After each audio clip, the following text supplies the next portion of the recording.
Então, bom dia a todos e todas. Em primeiro lugar, grato pelo convite feito pela professora Carmen Schiavon e sua equipe, do curso de História da Universidade Federal do Rio Grande, e prazer, satisfação em poder participar desse projeto Estratégias da Educação das Relações Étnico-Raciais. Esse projeto de extensão, com certeza, tem sido sucesso, mais um sucesso da Fundação Universidade do Rio Grande, através do curso de História da professora Carmen Schiavon. Também um abraço aí para o Marcelinho, que trabalha no projeto. Meu nome é Luiz César Rodrigues Jacinto, de batismo, mas eu assumo, enquanto nome de divulgação, uso muito César Jacinto, né? Ou Jacinto, mais para a militância do movimento negro, né? Então, eu sou, acima de tudo, né, um militante do movimento social negro há quase 25 anos. Trabalho na perspectiva muito da questão da educação, da formação de professores para a implementação e efetivação da Lei 10.639/013 e 11.645/08 nos currículos escolares.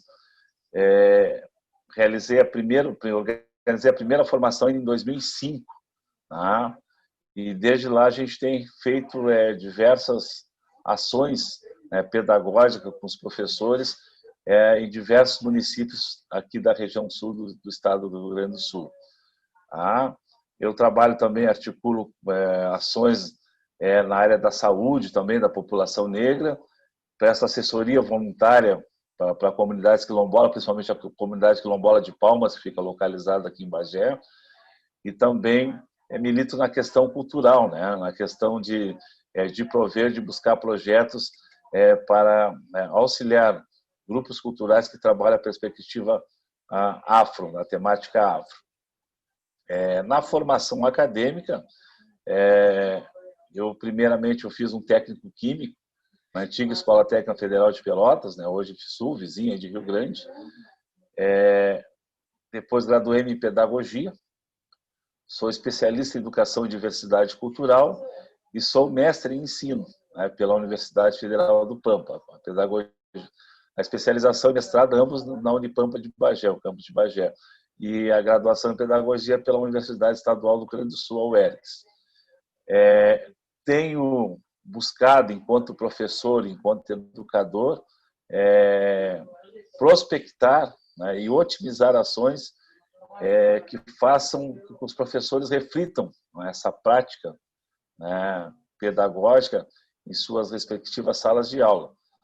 Então, são formações, são cursos que eu realizo, enfim, para que realmente nós possamos conhecer, né, os nossos alunos, as nossas alunas, possam conhecer a verdadeira história e a cultura afro-brasileira, que não é mostrada e não é visto no dia a dia das nossas ações pedagógicas. Tá? Eu gostaria de falar o seguinte: nós, negros, né, e negras, tivemos sempre muita dificuldade para acessar esses bancos escolares. Tá? Lá, pouco antes da abolição da escravatura, abolição oficial, um grupo de negros ali liderados pelo José do Patrocínio já articulavam e já pensavam na importância que a escola representava para o desenvolvimento em sua totalidade do ser humano. Então, haviam propostas para que os negros tivessem acesso à escola, tivessem acesso também ao mercado de trabalho e assim pudesse se desenvolver. Talvez nós não tivéssemos hoje, né, esse grande vácuo, essa grande diferença entre a população negra e não negra, não somente na questão que se fala em relação à escola, mas também refletindo no mercado de trabalho, no acesso à saúde e outros meios importantes para a sobrevivência de qualquer segmento populacional. Desde o tempo do Império já haviam legislações, né, e a Matilde Ribeiro, em suas pesquisas, que foi ministra da Igualdade Racial, traz isso. Existiram leis que impediam, né, que negros não podiam frequentar a educação formal. E depois disso, a partir da República, início do século, Negros só podiam frequentar a escola desde que houvessem vagas. E a gente sabe muito bem que essas vagas geralmente eram noturnas. Tá? Então, e vocês imaginam, né, no início do século XX, a precariedade das escolas, do acesso, né, e as pessoas precisando trabalhar, quantas pessoas, talvez, quantas negras e negros, que realmente podiam acessar essa escola. Tá? A educação formal sempre foi uma preocupação também de entidades negras que, a partir, né, tiveram várias iniciativas, e uma das principais iniciativas foi a Frente Negra Brasileira. A Frente Negra Brasileira, ela foi fundada em São Paulo, mas ela teve ramificações em outros estados brasileiros. E ela teve uma importância muito interessante, porque ela desenvolvia projetos culturais, ações sociais, tinha alfabetização, né? Tinha projeto de alfabetização para alfabetizar negros e negros, né? E já propunha também uma perspectiva do ensino técnico, né? Para que essas pessoas pudessem se qualificar e ingressar no mercado de trabalho, numa indústria brasileira que começava a se desenvolver. A Frente Negra Brasileira ela vai existir ali na década de 30, né, até meados da década de 40, 1944.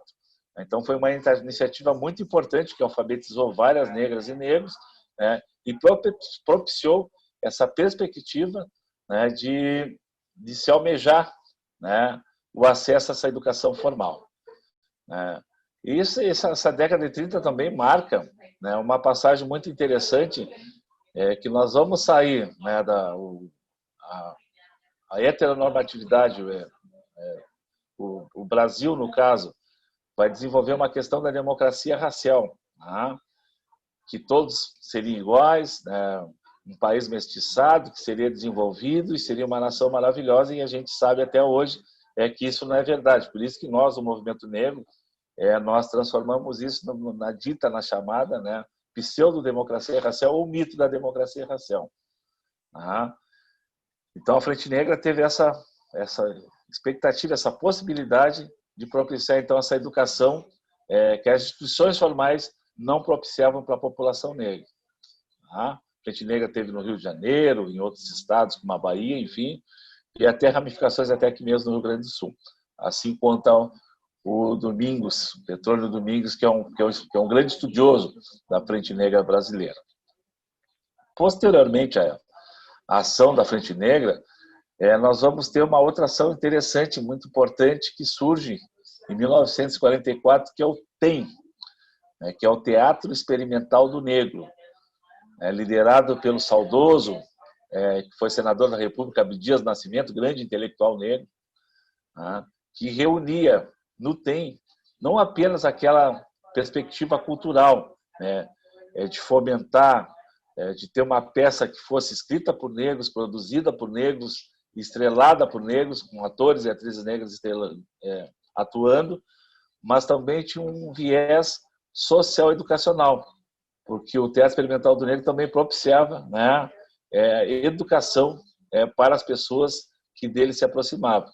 Então, teve uma importância enorme o Teatro Experimental do Negro, com atores hoje conhecidos que iniciaram lá. A saudosa Ruth de Souza foi uma que esteve no Teatro Experimental do Negro. Milton Gonçalves, bem jovem, né, também passou ali pelo Teatro Experimental do Negro, só para vocês terem uma ideia, os cursistas, né, terem uma ideia da importância que foi o Teatro Experimental do Negro. Então, ele produziu uma perspectiva de protagonismo negro, né, de vivências, de experiências que projetavam, né, uma população negra forte, né, e consciente do seu papel na sociedade, né, além de desenvolver esses aspectos culturais, sociais e educacionais. Esse foi o Teatro Experimental do Negro. Mas a luta pelo acesso à educação formal, então, sempre foi um anseio dessa população negra, né, e isso vai seguindo. Então, nós vamos ter, em plena ditadura militar, a ascensão, né, o surgimento do que a gente chama de hoje de movimento social negro contemporâneo, né, que vai propor estratégias de luta que nós vamos chegar até a famosa Lei 10.639/03, Então, lá na década de 70, Movimento Negro Unificado,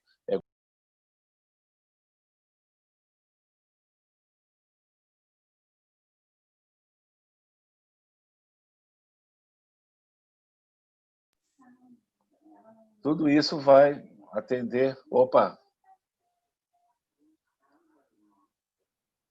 tudo isso então vai levar a uma situação que é de reorganização desse movimento social negro, mas com uma perspectiva incidente muito forte na educação.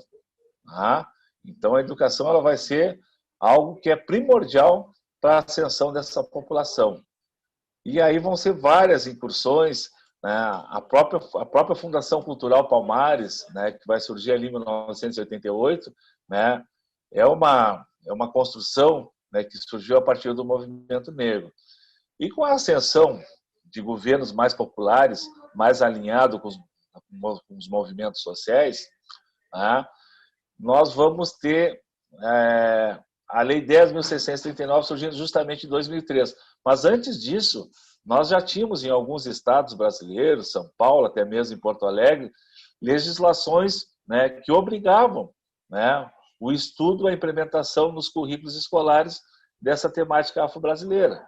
Então tivemos São Paulo, cidades do interior de São Paulo, aqui Porto Alegre desde 1988, a Secretaria de Educação, algumas resoluções de conselhos estaduais, então, que determinavam a obrigatoriedade do ensino da história e cultura afro-brasileira nesses currículos. Mas a Lei 10.639, talvez ela seja uma das mais importantes legislações, fruto de uma movimentação e de uma luta popular, né, em prol de dar visibilidade a essa história e cultura afro-brasileira.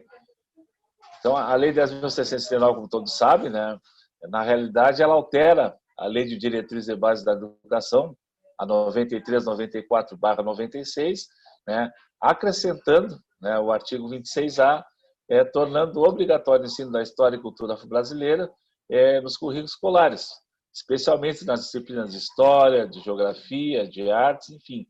Então, nada que as outras disciplinas também não possam ter ações pedagógicas referentes também a 10.639, mas principalmente essas, né, que são o xodó, que na realidade que deveriam e tem material bastante para desenvolver essas ações.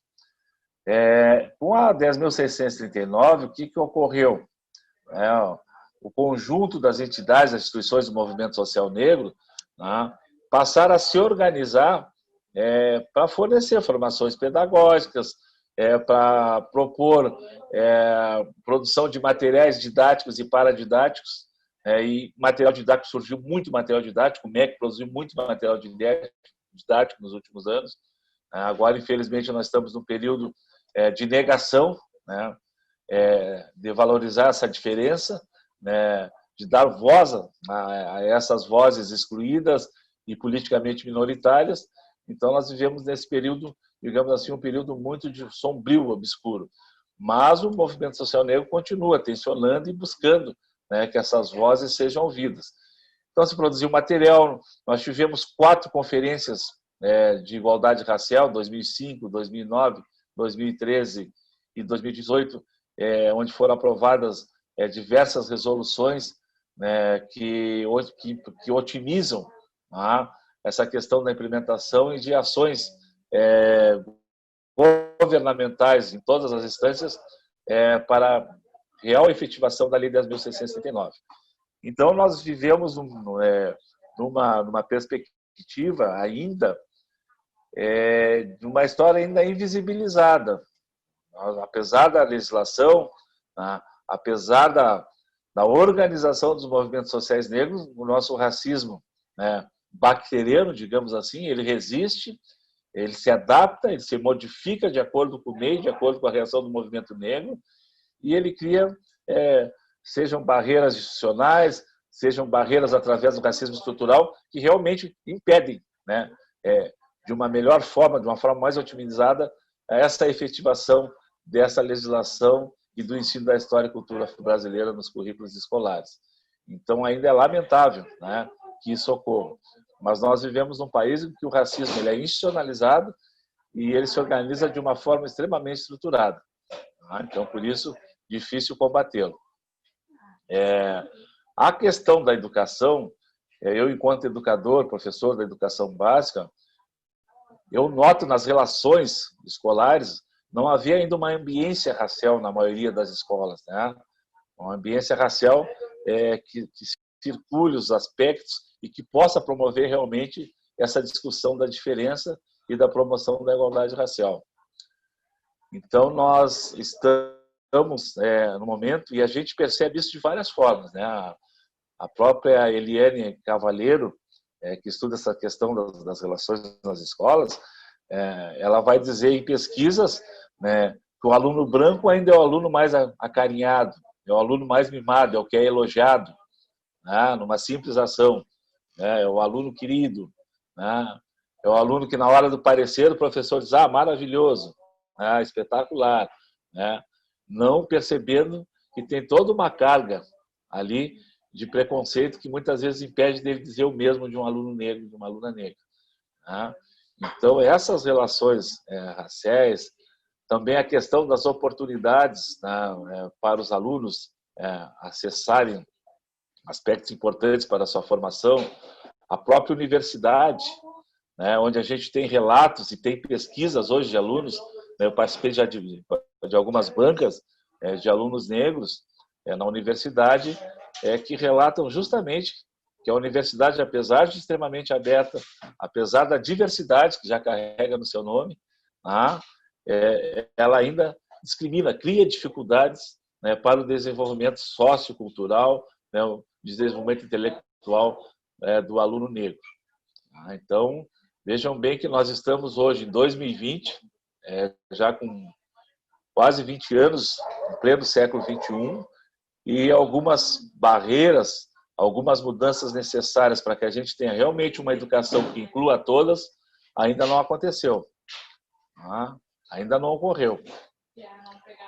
Apesar das tentativas, apesar, como eu disse, né, da organização do movimento social negro como um todo, isso ainda ocorre muito forte. O que fazer nesse ambiente? Por que é importante, né, essa questão da educação, se debater a questão do racismo nos espaços escolares? Né? Justamente porque ele está presente na escola. Às vezes eu vou fazer formação de professores, e a primeira coisa que eu escuto é assim, sempre dois, três professores dizer assim, não, aqui na escola não, mas como? A escola não está no Brasil? A escola não é uma instituição que reproduz o racismo que está presente na nossa sociedade? A escola não está inserida no racismo estruturado na nossa sociedade brasileira? Ou ela é de outro planeta? Eu sempre digo, eu sempre coloco que o mais importante para a gente combater essas formas de racismo, principalmente o que está colocado no meio educacional, é admitindo que ele existe.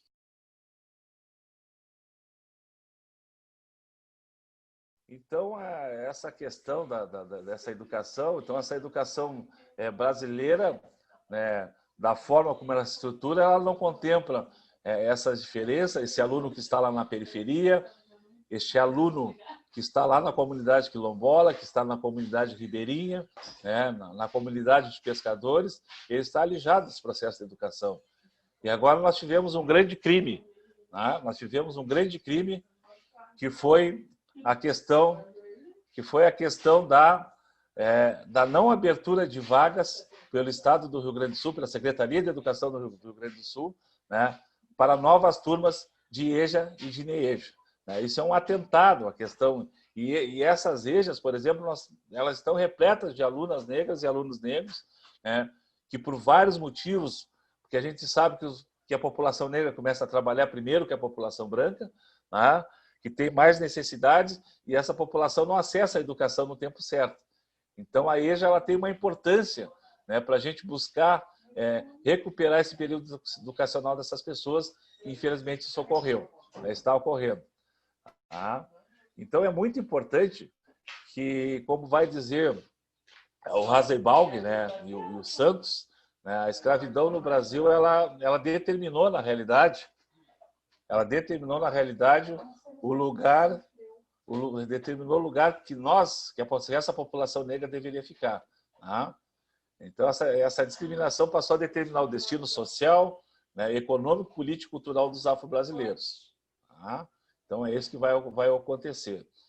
Isso tudo é fruto, tá? De uma política, né, de um sentido muito, né, elucidado e que coloca barreiras para que essa população não possa ascender esses lugares que lhe confeririam bastante poder. Né? Então, o racismo no Brasil estrutura nesse sentido, né? E acaba propondo uma estratificação bem racialista. Tá? E a gente percebe isso em todos os aspectos, né? Pois esses mecanismos eles estão, na realidade, estratificados na nossa sociedade. Tá? Então, essa dificuldade que no passado, né, dificultou o acesso, tá, da população negra a esses bancos escolares, de certa forma ela se repete, né, de uma forma mais contemporânea, mas ela se repete, com fechamento de vagas nas escolas públicas, com fechamento de turmas, com fechamento de escolas, porque quem é prejudicado? Quem é que está lá na escola pública? É uma população não negra pobre, né, e uma população negra. Né? Porque a população branca, rica, elitizada, ela vai pagar um estabelecimento privado para os seus filhos. Né? Então, isso que a gente nota. Isso também causa, né, a gente vê que o racismo vai ocasionar um outro fator digo, interessante, que é a evasão escolar dos negros. Ela é maior do que a evasão escolar dos não negros. Né? Também fruto dessa não compreensão do professor, né, do aluno destratado, do aluno não ser acarinhado da mesma forma que o aluno branco. Né? Então, isso vai ocorrer muito forte. Tá? E isso vai acabar ocorrendo, fazendo que essa população não acesse os bancos escolares. Então, nós falamos, trazendo um outro aspecto importante, que essa população negra, importante destacar, que sempre buscou, né, a questão da educação formal. Tá? Ela sempre tentou essa educação formal, mesmo sendo negada. Né? E hoje, de certa forma, a gente busca, por exemplo, a minha dissertação de mestrado, eu fui buscar compreender os saberes, né, populares, né, da comunidade quilombola de Palmas. Né? Que saberes nos ensinam, que saberes podem contribuir para a educação formal, né? Articulando a não formalidade com a formalidade. Né? E o que eu descobri? Né? Eu não consegui detectar na minha pesquisa os saberes tradicionais, saberes populares, rezas, benzeduras, curas, né? Mas eu descobri que existia um saber que mantém a comunidade forte, unida, e a comunidade em luta buscando seus direitos, que são saberes de resistência, né? Que é um conceito que eu trabalhei. Né? E são saberes que são elencados a partir de uma educação não formal, né? Não organizativa, mas que estão presentes e pode, de certa forma, auxiliar muito, né, a compreensão dessas diferenças a partir da incorporação desses aspectos não formais na educação formal. Tá? Então, a Lei 10.639, ela é, sem dúvida, um advento extremamente importante, né? É fruto, né, da luta, da organização do movimento social negro, né, frente justamente a esse racismo presente. Né? A gente luta ainda muito a questão do espaço acadêmico, né, que ele ainda é um espaço muito segregador, e como eu costumo dizer, assim como, por vezes, esse espaço ele liberta, ele também, em alguns momentos, ele aprisiona. Né? E nós temos também toda uma historiografia, né, construída, eurocêntrica, né, que nega esses valores civilizatórios africanos e que, a partir daí, então, eles não são incorporados na educação formal. Tá? Então, a lei 10.639, voltando a ela, eu digo que era um marco histórico, político de transformação social. Tá? Ela é extremamente importante para que se estabeleça uma educação para todos, né? Uma educação para todos que reconheça essas diferenças. Tá? Então, essa preocupação da história dos negros da educação formal, ela criou algumas perspectivas, tá? Pois nós trazemos, a partir, né, da minha pesquisa e de outras pesquisas, né, esses modos de ser, de viver, de sujeitos quilombolas, que foi no meu caso, né, as suas práticas sociais, as suas práticas culturais, então, para o espaço, né, para o território da academia. Até muito tempo, um espaço extremamente restrito para poucos, né, e que a gente, de certa forma, nos últimos anos tem transformando. Tomara que a gente consiga manter esse mote. Tá? Então, esses saberes, né, dessas populações tradicionais, dessas populações ribeirinhas, quilombolas, indígenas, né, são saberes extremamente importantes para a gente entender como é que funciona essas diferenças na nossa sociedade brasileira. Tá? É importante dizer que a gente preciso saber ouvir, né? Porque essas comunidades tradicionais, como eu já disse, elas têm muito para falar e têm muito o que dizer.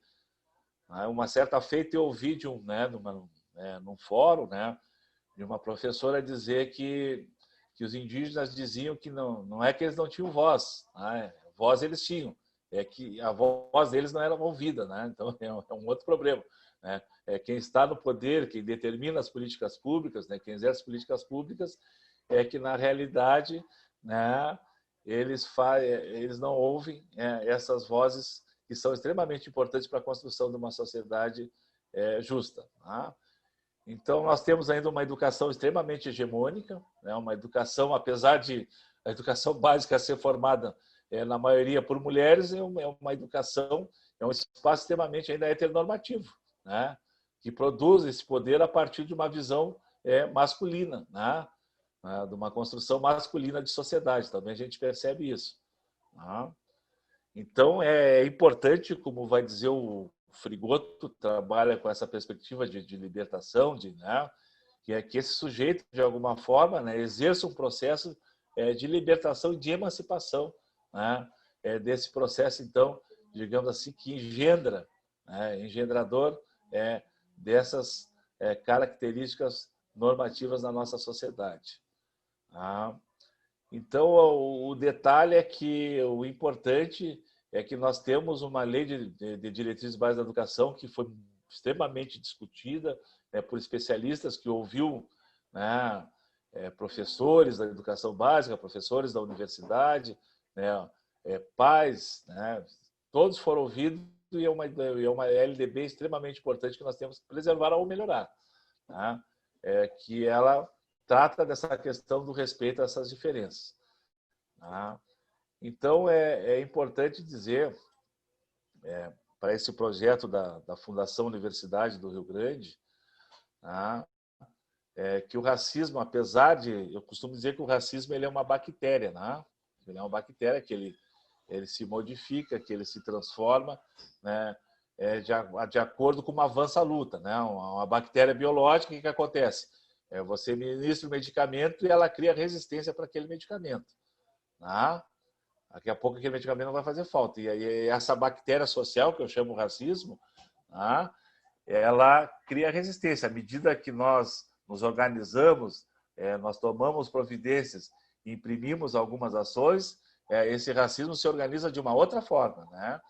E hoje nós estamos no momento, na contemporaneidade, onde houve uma ascensão, né, de um discurso neoliberal, de um discurso conservador, de um discurso que não reconhece essas diferenças. Tá? Um discurso que não reconhece esses pertencimentos desses sujeitos sociais, não reconhece o contexto sócio-histórico cultural dessas pessoas, né? Que nega esse espaço e que nega a voz. Então, é muito importante para que a gente avance nessa luta contra o racismo, ter uma escola livre, né? Ter uma universidade, né, que respeite, né, a sua autonomia universitária.